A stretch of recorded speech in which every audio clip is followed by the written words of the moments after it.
All right, all my subscribers, I'd like us to do this exercise together, okay? Are you ready? We're gonna do it in 3.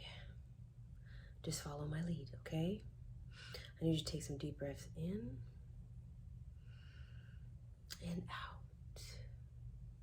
In and out. Then I want you to warm up your vocal cords. And start with this sound.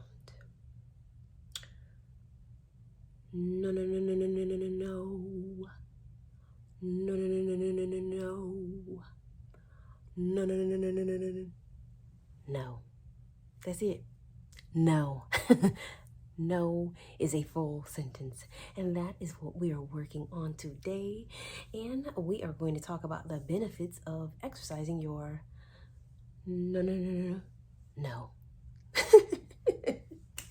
Y'all, I'm a mess, okay? A good one. What's up, everyone? Welcome back to my channel. It is your girl, Briefly is me. If you're new to my channel, hey. If you're a friend to the channel already, hey, friend. As you know, it's never too late to be a part of this community. You know what I'm saying? You just have to hit the like and subscribe button down below. Don't be afraid to share with a friend. As you know, on this platform, I discuss self-love, self-healing, the journeys of all of it, okay? Let's get into it. So if you watch any of my previous videos, you know in them I have stated that I was a former people pleaser. That is no longer the title that I carry, okay? Those days are far, far, far behind me, okay? And I'm thoroughly and actually enjoying this new territory that I am walking in, okay? It is fabulous. It is amazing. And I'm going to tell you how I got to this point and the one thing that has helped me from being that people pleaser, okay? And it is exercising the word no. And no again, okay? Because no is truly a full sentence. So before, I never used to say no. I used to take on a lot of tasks that were way beyond my scope, way beyond the allotted time that I had on my hands, way beyond what I was able to accomplish. You know when they say you're biting off more than you can chew? Well, that was me.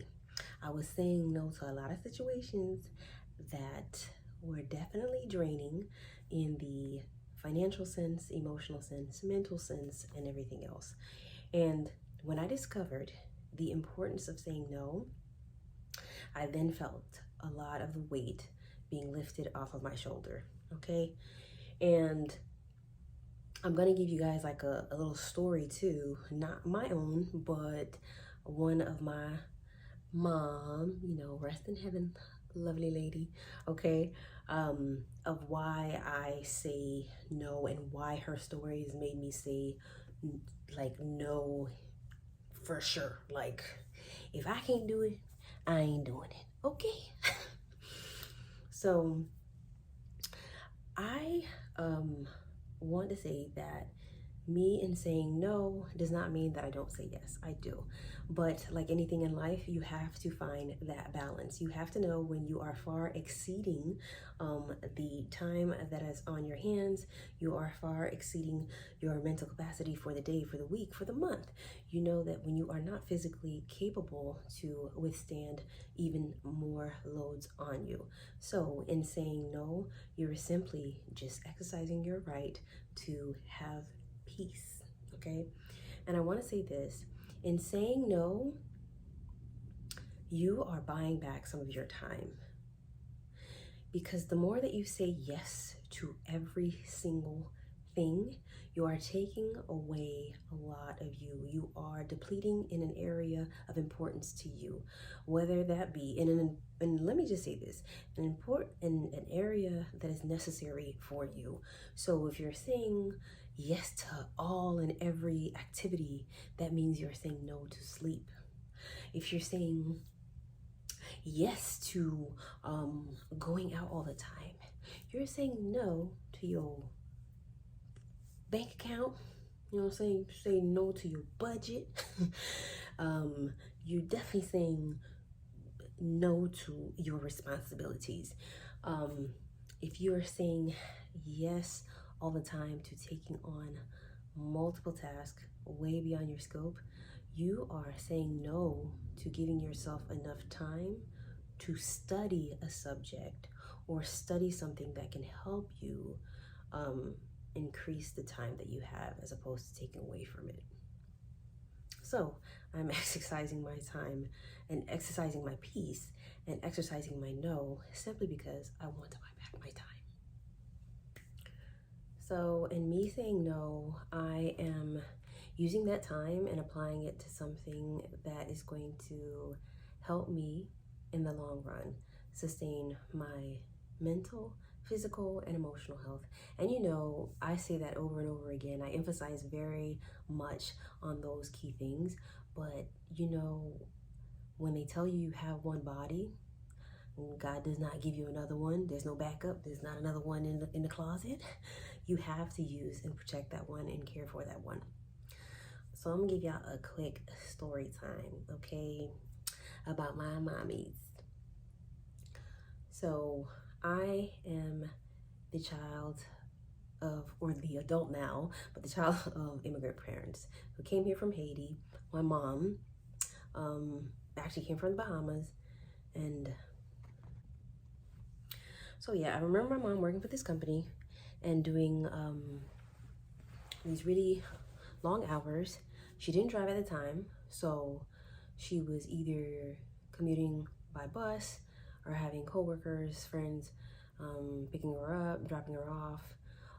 She would work some weeks 5 days, some 6, some 7, start back all again. And in the days that she worked and the hours that she worked, like I'm factoring in the commute to get there. So that would be like an extra hour in the morning going, maybe an extra 2 hours coming back, and then she would walk from the bus stop. Now, listen, when my mom made it home, my mother was tired. I can tell, like tired, dead tired, okay? And she didn't have the time, the energy to actually sit, have a conversation with me and my brother. You know, she's like, you know, they're 2 kids, they can entertain themselves. Now, when you think of that, you're gonna think about, okay, what's the long-term effects of a parent not sitting down and spending time with their kids and talking to their kids or getting to know whatever. And I understand, like, again, like immigrant parents, you know, they do so much, they put so much work on their back, they're only thinking about providing and keeping a roof over their head.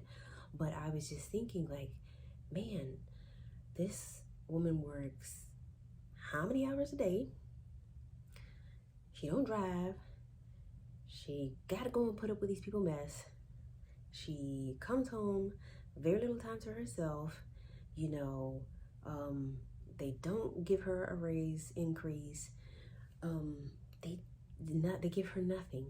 And then so when she comes home and the energy that you would think that she would have, she doesn't have to spend with her kids. So I was like, man, look, as a kid, you're thinking, oh my gosh, is that what adult life is like? You just work, and you don't like spend time with your kids, nothing. So I think that like remained sealed in my mind, so that I always said that when I got older, I would find, or I would be in a career, or I'd choose things that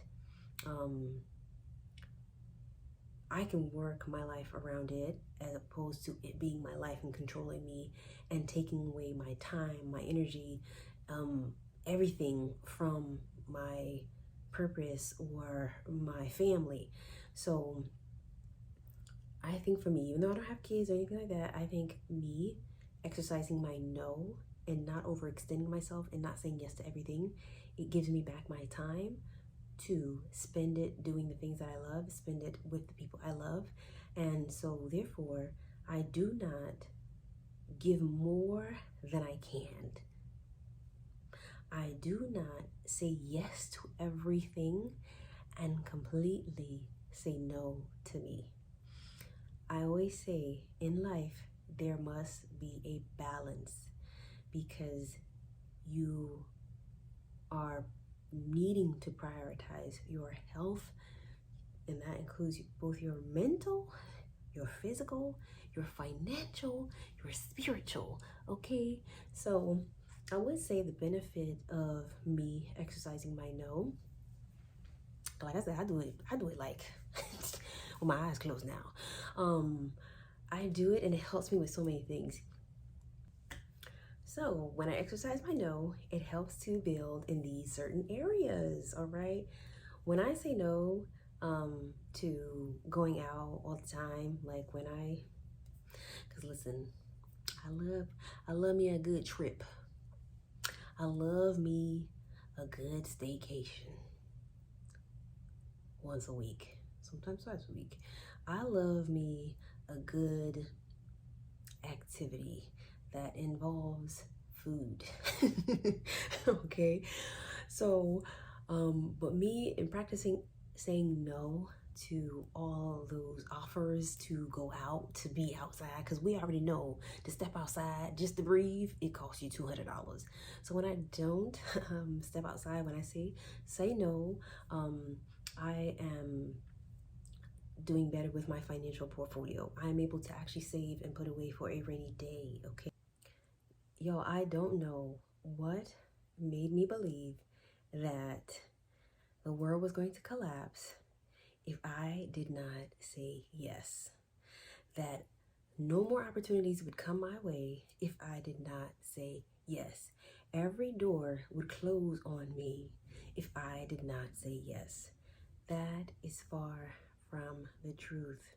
Because when you say yes, like I have in the past, when you say yes to every single thing, you find yourself in a space where you are overwhelmed and you are up high in stuff that you cannot handle, okay? So I exercise that no. So when I am saying no and exercising that, it is giving me space and the room to definitely learn more about myself, okay? And picking up hobbies or diving into crafts or studying or learning something new or just reading a book or taking myself to the movies or whatever the case may be. But in me saying no and overextending myself and constantly agreeing and saying yes to everything, my no is helping me to protect myself and give me more time to just enjoy the one life that I do have. That's it. So if you're in this season, if you are a former people pleaser, or you currently are, and it's nothing wrong with that, I just want to say that if you are a people pleaser, just understand that if you know that it's coming at an expense that costs you way too much of your personal life, and it costs you way too much of your health, if it costs you way too much of your finances, I think there needs to be an evaluation and a pullback, because saying yes to everything depletes an area of your life that needs focus. And the way the world is going, you know what I'm saying, your mental health, I definitely say that is a priority. Your loved ones, they are definitely a priority. And just taking care of you. So but if you are a new exerciser of the word no, tell me in what ways, in the comment section, tell me in what ways have you said no that is increased, you saying no has increased another area of your life, okay? And when you learn to say no, you know that it is your God-given right, and you know that it is your choice. You do not have to do and give every single part of you every single time in order to fill this role or fill this expectation that you know you are not capable of filling. I am not saying no. I'm not telling you to say no to not be able to challenge yourself, because I do feel like every person deserves or needs to have challenge in some way of their life, so that way it builds on the skills that they already have, or it brings forward skills that it didn't know. So I would say, take up challenges, of course, challenge yourself, but don't say yes to every single thing and then drown yourself. And next thing you know, you're just like, there's no way you feel like you can come up for air. Also realize when you say yes to something that you know you should say no to, you're just not being honest with yourself. I believe in operating in integrity. And I'm gonna tell you some situation that happened to me. All right. It was going to be, I believe, my 22nd birthday. I went down to the Oakland Park flea market, okay? And at the time, I think the most popular hairstyle was like, I call it the Farrah Fawcett. Y'all remember when it used to have like the little layers, and it was like the flips, and it was like the curls. It used to be like that Beyonce hair that looked like it would be just waving with a fan. So I remember it was like 3 days before my birthday. I think I brought like my friend Willie Ann, and I brought Stephanie at the time with me to the flea market. And because somebody said at the flea market, this is where you go to get if you want one of the hairstyles, right? So I went to the flea market, and I went up to this lady, and I saw all the posters that she had. And I was like, oh, she knows like how to do hair. Like, this looks really nice. So I asked the lady, I said, hey, so I want the little Farrah Fawcett thing. I explained it well, but I also presented her a picture. And I was like, yeah, I want this hairstyle. It's the way. She's like, yeah, it's a very popular hairstyle. It's what everybody's getting. And I said, okay, cool. And I said, well, how, the price was sounding right. Get the hair. She could fit me in, no problem. Go ahead, sit in this lady's chair. I get my hair done. Now, I am no beautician, although I've done hair. And I was like, okay, she finna go ahead and glue it in. And she gluing down the tracks, you know what I'm saying? And she gets up to maybe about like right here, right? And then I'm like, okay, she gluing down the tracks. This feels like it's the way it's supposed to go. And she gets up to like right here. And I'm feeling what's supposed to be like a middle part. I'm starting to feel this thing like get smaller and smaller. And I'm feeling like a little bangish thing going on. But I was like, okay, well, maybe that's what they have to do to cut and give me the layers and give me the little flutter or whatever. So she finishes, she glues on, she cuts the hair. I think Stephanie and Willian are walking around the flea market at this time, or they've left and they're gonna come pick me up. So I'm sitting there, the lady cutting the layers, and I'm like, ooh, in my head, I'm like, I'm gonna look good. I'm gonna look good. So she cuts my hair, she's curling it. But when you get that, like, when like you bite into something and you're trying to figure out like what's in this food. This don't taste like the food that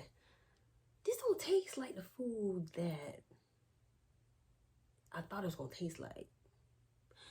So I sat there. I was like, I just want to say this, there was no mirror in front of me, no mirror to the side of me, so I couldn't see, but I was like, I don't see the little curls coming off my shoulders. I don't see the curls coming off my face. And I was like, okay, maybe the curls, she sprayed too much and she about to comb it out and the curls about to drop and everything's going to shape around my face and look pretty. Listen, that lady told me, all right, you're done. Okay, I'm done. That was pretty quick. But I thought it was some brushing. And she was like, yeah, done. She was like, the hair was, I may have cut it just a little too short, but I called, I think at this time, William and Stephanie come to flea market. Well, I think it was Stephanie just comes to the flea market to pick me up. And she looks at me and she's like, Britta, is this the hair? This is the hairstyle that you wanted, right? I was like, yeah. Let me tell y'all something. That was not, whatever that lady gave me, that was not the hairstyle. I'm going to put up a picture of the hairstyle this lady gave me. Because this looked like one of the famous wigs that, you know, everything just kind of went like a U, like a U shape. Everything was like sharp and curved. And I'm like, ooh, listen, lady. See, this is the importance of no. Lady, if I ask you, can you do a hairstyle? You know what you're supposed to say? No, I cannot. No, I do not. No. You do not have to over explain. You do not have to try to have like a YouTube or something up and then trying to do my hair at the same time. Listen, you don't have to do that. You just wasted my time. You just wasted my money. You just wasted my hair. Now I can't refer anybody to you. I won't come back to you because I don't trust you. And then I realized that you're not doing good and you're not doing good business. So I say that to say, you see, when you don't tell people no, you don't step in your truth and say no, you sell yourself or you sell this product way too high. And baby, when a person buys it, they're like, this is terrible. So I exercise my no when I know I'm not able to do something, when I know I don't have the time. I do not like the feeling of being overwhelmed. I do not like the feeling of anxiousness. I do not like those things. So I exercise my no to just have that peace. That lady really should have exercised her no. She just told, I can't believe she... Anyways,